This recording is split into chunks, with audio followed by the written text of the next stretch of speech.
The top 10 terrifying toys from the past. Children's toys of today are incredibly advanced. Plush toys are cute and snuggly, most robotic toys are of extremely high quality, and dolls resemble either endearing little babies or little grown-up versions of humans. Yet in the past, children were not so lucky. Questionable toys that were sure to harm the psyche were common, and killer dolls were all the rage. Number 10. Mini Guillotine. During the French Revolution, guillotines that were 0.6 meters, 2 feet, high were a popular children's toy. Children used them to chop off the heads of dolls, birds, and mice. Interestingly, some salon hostesses also used these toys to amuse their guests. Small enemy dolls were filled with blood, perfume, and decapitated. When the mother of German writer Johann Wolfgang von Goethe was asked to buy such a violent toy for her grandson, she replied furiously, "Buy such an infamous instrument of murder. That I wouldn't do at any price. If I were in authority, the makers would have been put in the pillory. And the machines themselves I would have had publicly burned by the hangman. What? Let children play with such a horrible thing? Put murder and shedding of blood into their hands as a pastime? No. No good can come of that." In the 1970s, American shops reintroduced the violent toy. But after parents protested, the terrifying toy guillotine was removed from the market for good. Number 9. Gilbert. U-238, Atomic Energy Lab. The Gilbert U-238, Atomic Energy Lab, was an elaborate nuclear lab set produced for children in 1951. It cost $50, approximately $350 in today's dollars, and included 3 very low-level radioactive sources, a Geiger-Müller radiation counter, a Wilson cloud chamber, to see the paths of alpha particles, a spinthariscope, 4 samples of uranium-bearing ores, and an electroscope, to measure radioactivity.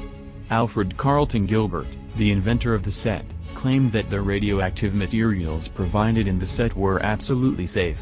Today, however, we know that exposure to the U-238 isotope is linked to cancer, leukemia, lymphoma, Gulf War syndrome, and other serious ailments. Fortunately, the terrifying radioactive learning set ran for only 1 year, from 1951 to 1952, before it was taken out of circulation. Number 8. Creeping Baby Doll. Patented in 1871, the Creeping Baby Doll was an extremely creepy Victorian doll that was supposed to depict a crawling baby. Although it was the first crawling children's doll, it did not appeal to little girls because it looked extremely scary, weighed a lot, and wasn't interactive enough. Still more disturbing, crawling was known as creeping before the mid-1800s and was seen as an activity of animals and crazy people.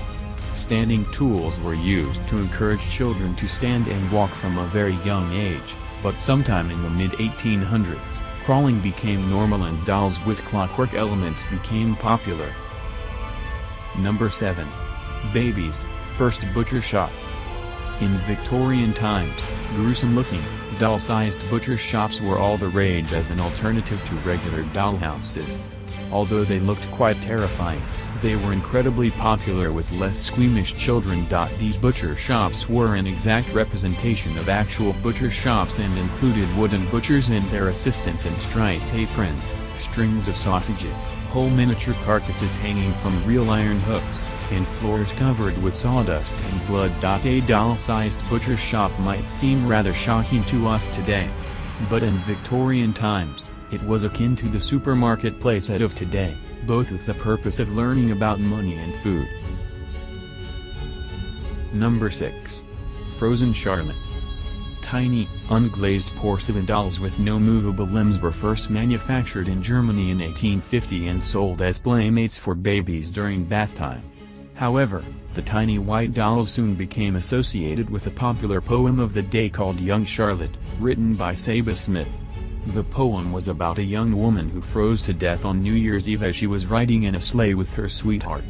The tiny German doll quickly became known as Frozen Charlotte in America. The dolls cost only 1 penny each.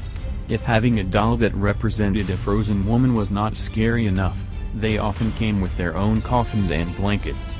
In Britain, frozen charlottes were often baked into cakes and puddings as a creepy surprise for kids at Christmas time. Number 5. Hugo, Man of a Thousand Faces. In 1975, U.S. toy company Kenner introduced Hugo, Man of a Thousand Faces, for children 5 to 11 years old. Not only was Hugo bald-headed and bare-faced, he was also only half a man whose body ended at the cuff of his blue shirt. Hugo's head was made of soft rubber, and his arms were stuffed with cotton. If you pulled a string attached to him, you could make his arms move. Hugo came with disguises that could be glued onto him, or onto yourself, with a special glue. Hugo's popularity didn't last beyond the 1970s, however. Perhaps this was because special glue sticks for sticking on disguises didn't last long, and ordinary glue could not be used instead. Or perhaps it was just because he was so darn scary. Number 4. Furby. The Furby first appeared on U.S. toy store shelves in 1998 and instantly caused a furor. Within 3 years, 40 million units had been sold. Furbies were small, robotic, furry toys that resembled owls with giant ears. They could talk and sometimes turned on completely by themselves. Most of the noise they emitted was in the form of their own native language as well as screeches and grunts. However, they spoke some English, too. Supposedly, the more you talked around them, the more words and phrases they picked up. It is said that Furbies spoke to you during the night when you thought they were off. Sometimes, they spontaneously spoke even after their batteries had long been removed. The internet is full of horrifying stories involving these seemingly innocent creatures. With removed batteries nonetheless, they woke up children in the middle of the night with phrases such as "Do you want to play?" Today, nostalgic adults who were kids in the 1990s can rejoice because the Furby is back on the market. Number 3. Live Bird, Automata. Back in the 18th century, German toys could be rather creepy. Take the live bird automata, for example, which were displayed in the Nuremberg catalog. Each automaton was a comic figure with a hollow space inside for the purpose of holding a bird.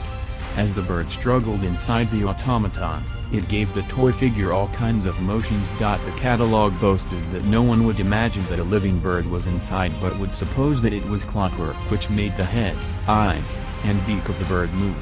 Whether the poor creature was removed from the automaton after the toy was tossed aside remains a mystery.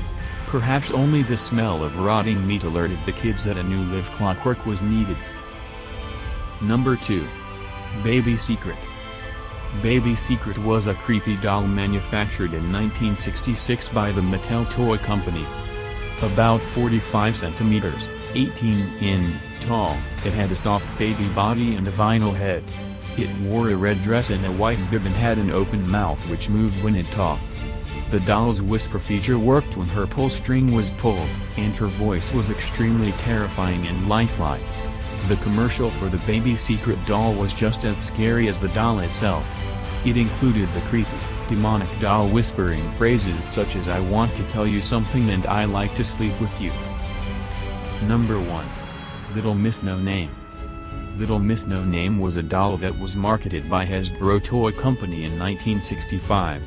The barefoot doll came dressed in a ragged burlap sack and had enormous unblinking eyes and a taut little mouth. When extended, one of her hands made Little Miss Noname look like she was begging. She also had a plastic tear on her cheek. The doll was supposed to tug at the heartstrings of little girls, but it had quite the opposite effect. Little girls wanted to run away screaming upon seeing the creepy Little Miss Noname. Hasbro discontinued production of the doll after only 1 year, although they tried offering her in a promotion with Borden's Dutch hot chocolate as a final attempt at popularizing the doll. For some reason, however, children did not see the connection between a comforting cup of hot chocolate and the creepy doll.